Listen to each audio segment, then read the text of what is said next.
All right, hey guys. Today we're going to talk about nuclear decay. Why?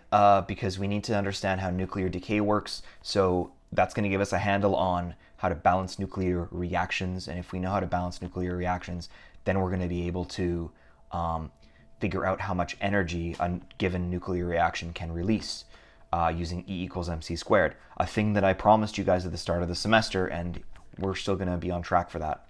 We're coming up to the end of the semester. Also, just so you know, I'm going to be giving you a date, which is going to be the absolute deadline for any completed homework.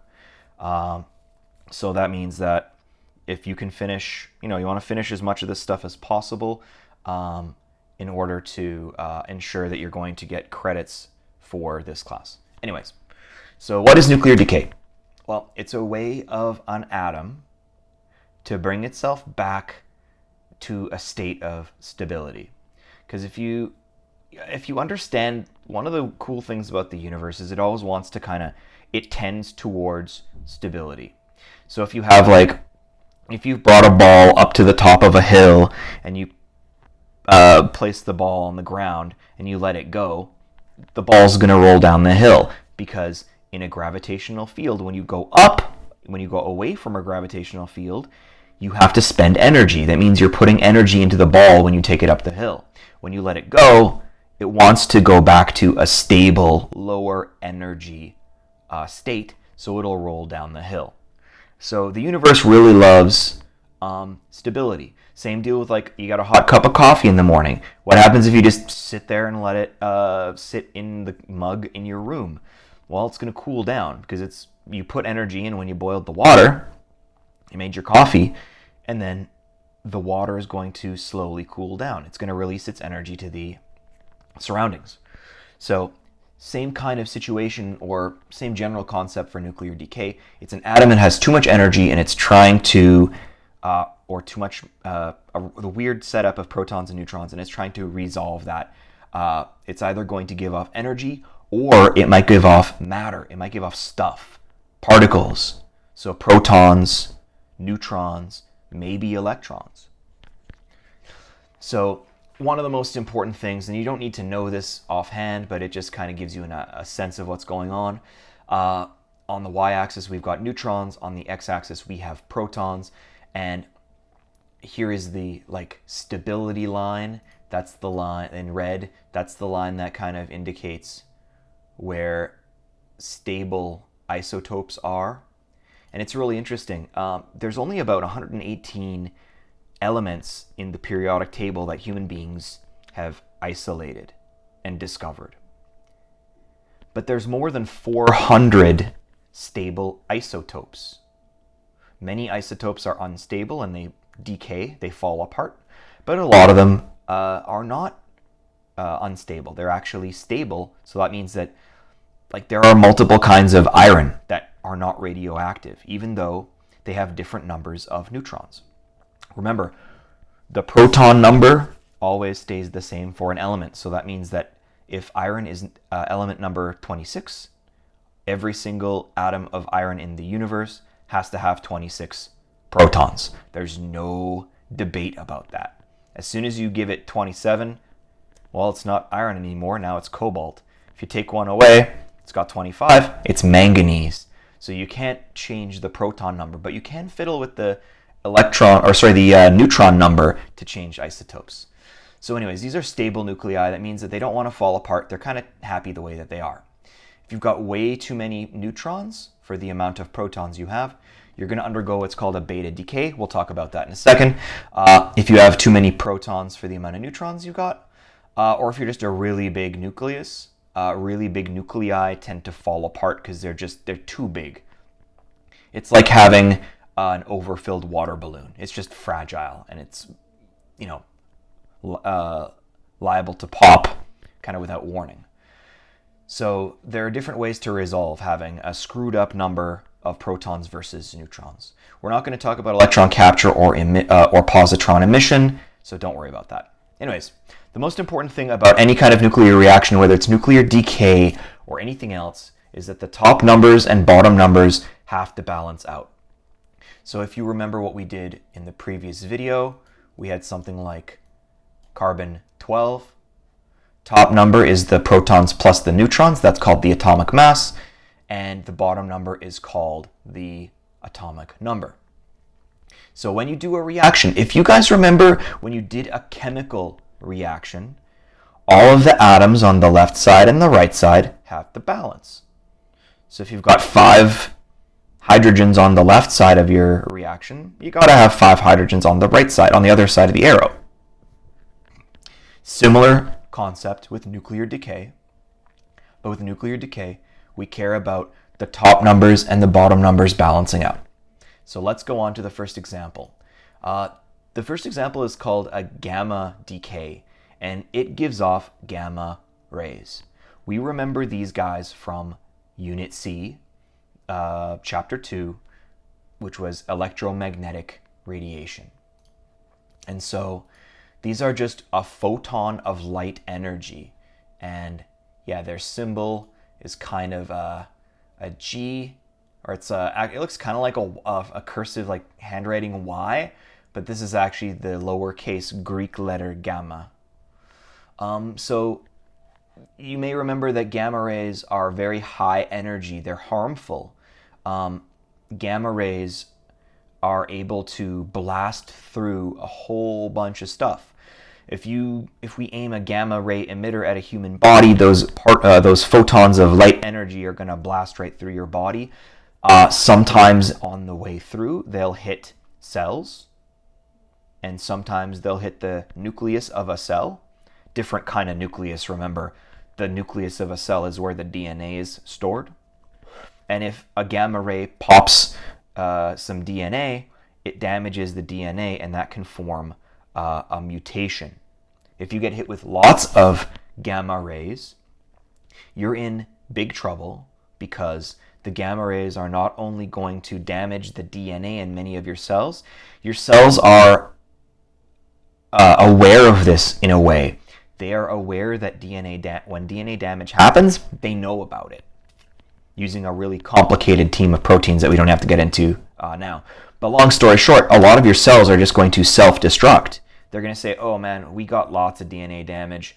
We'll try to fix it, but if we can't, we're just going to pop this cell. We're going to destroy the cell," because your body doesn't want to make cancer if it can help it. So if there are DNA damages inside of cells, if there's a lot of DNA damage, that specific cell that's all damaged will just blow up. It'll just kill itself. And the idea is, if we destroy that one cell, we prevent it from possibly becoming cancer. But a lot of mutations don't necessarily cause that self-destruct. What if part of the self-destruct system gets damaged? Then that cell is not able to destroy itself, and that's when you get into cancer, when you get into those mutations that cause cancer. Anyways, so gamma rays can go through a whole bunch of stuff. They're penetrative, which means they go through things.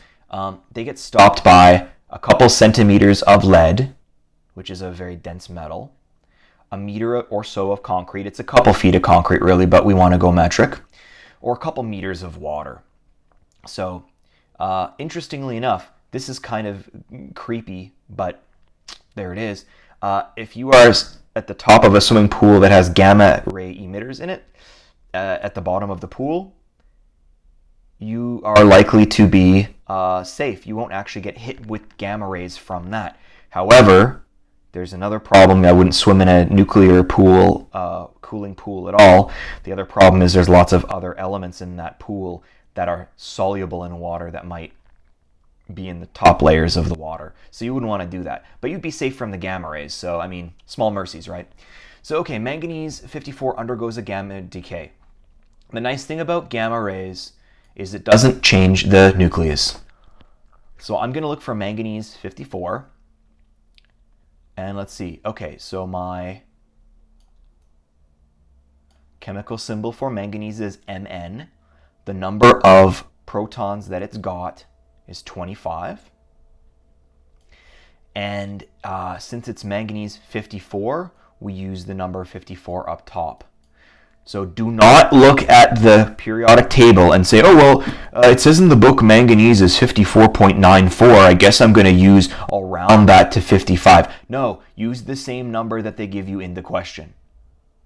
Remember the whole thing about isotopes? There's different versions of manganese.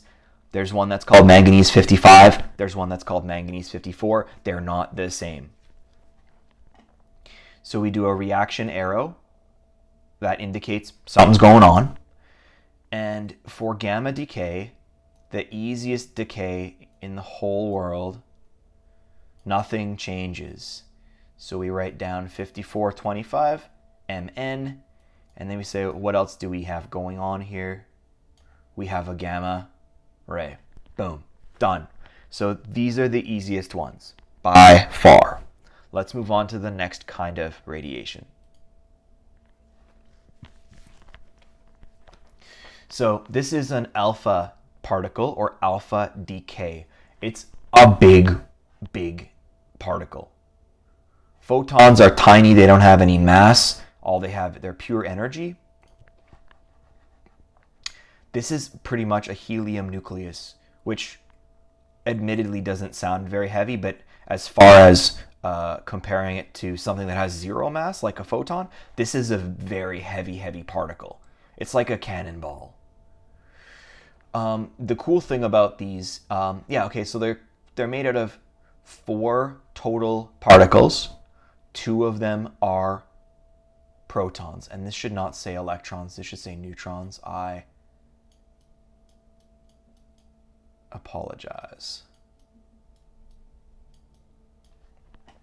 So 2 protons, 2 neutrons makes 4, so 4 over 2, and that's the Greek letter alpha. We can also use 4 over 2 He, that's helium. So yes, they're very heavy particles, and since they're heavy, they interact with stuff. The heavier, and if they're heavy things and charged things, they interact with things on a much larger scale. So alpha emitters are actually, I wouldn't say that you want to hold them in your bare hands, but if you wear some just dish gloves, like some rubber gloves that you use for dishes, you can hold thorium in your hand. And it's not going to, like the particles, the alpha particles will not make it into your cells, so they won't damage it. However, if you breathe these bad boys in, an alpha particle emitter, so a radioactive element that gives off alphas, you are in big trouble, because if you've ingested or breathed them in, so if you breathe them in or you drink or eat them, or somebody injects it into your bloodstream, God forbid, that's a terrible thing to do, what's going to happen is those alpha particles are going to just blast through your cell membranes. They're going to hit organelles and DNA. They're going to cause horrific damage. So polonium-210 undergoes alpha decay. How do we figure out what the products are going to be for a reaction like this? Well, it's really, really easy. We start out with what we start with. So polonium-210. So our symbol for polonium is PO, and the number is, I always miss polonium. Hilarious. There it is, 84. So that means it is element number 84. That means it's got 84 protons. It's got 210 total particles inside of the nucleus. So if we wanted to just think about how many neutrons that would be, 210 minus 84, 126. So when a polonium undergoes alpha decay, we know one of the things that's going to make is an alpha particle, because it tells you in the question. But what's left over? Let's take a look. So it says top number goes down by 4, bottom number goes down by 2. That is honestly as hard as it gets. So my top number goes down by 4. So 210 minus 4 is 206. My bottom number, 84, goes down to 82. And then we have to solve the problem of what element is this? Piece of cake. Element number 82 is lead, which has the symbol Pb. B. That's all there is to it. So remember how I said that the products and the reactants, they have to have the same numbers on top and bottom total. So if we look here, 4 plus 206 is 210. 210 on this side for top. Boom, we're good. 82 plus 2, 84. We're good. What happens if I make you go backwards? Guess what? It's completely the same question. Same difficulty level. Tin 116 is formed when an unknown atom undergoes alpha decay. What is the original atom? Okay, so we know that one of the products, if the thing underwent alpha decay, it must have dropped an alpha particle. So we know that's one of the products. What is the other product? They gave it here. They said tin 116 is formed. That means that it's on the product side because of the word is formed. If we have something undergoes, that means that whatever you read is the reactant or the starting atom. If you have is formed or is produced, that means that it's a product. So let's see, tin 116. 116 goes on top. We got to find SN. That's element number 50. So now we just have to simply find out what element we started with. So 50 plus 2 is 52.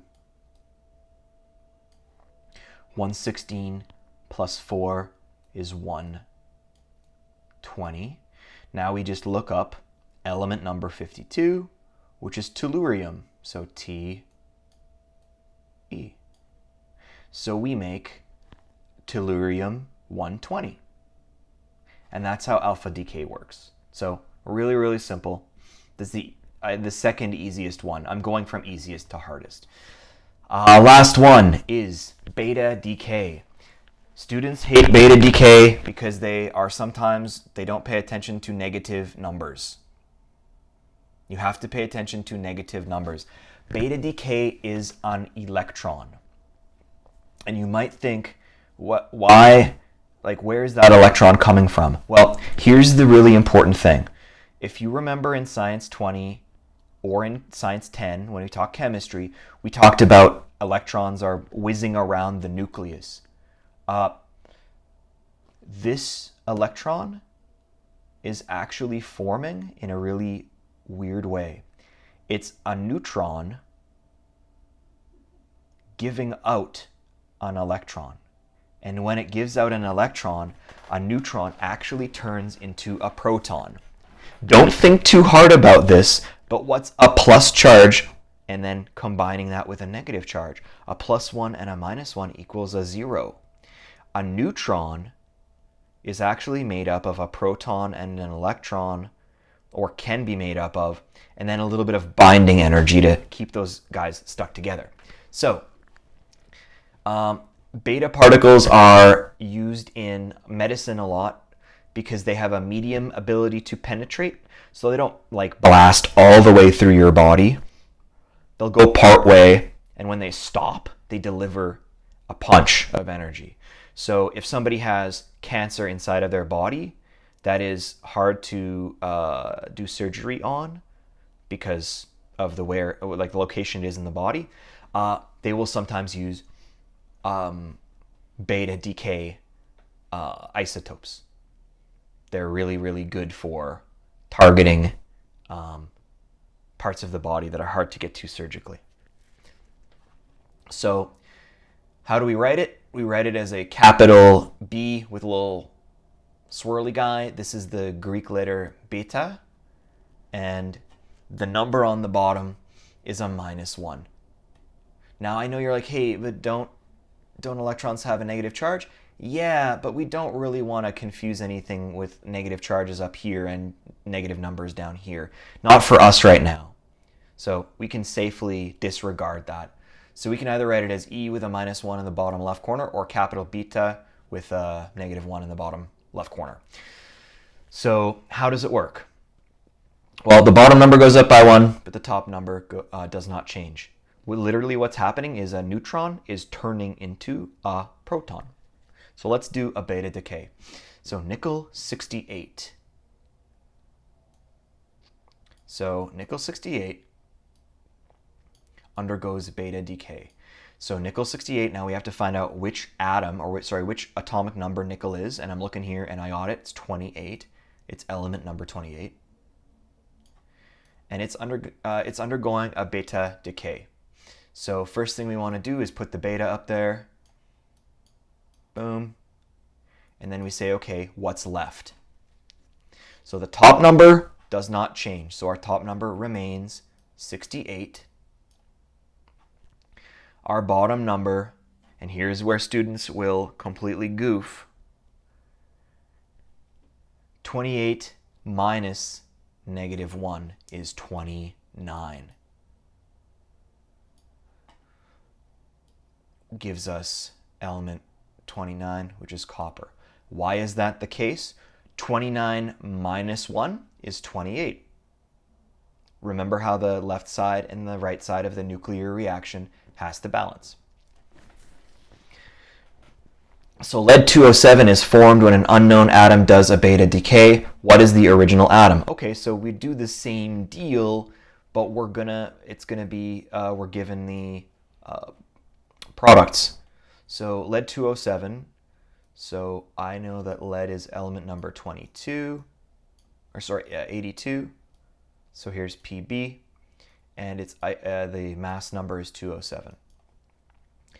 And I also know that there is a beta particle in the mix because the question said so.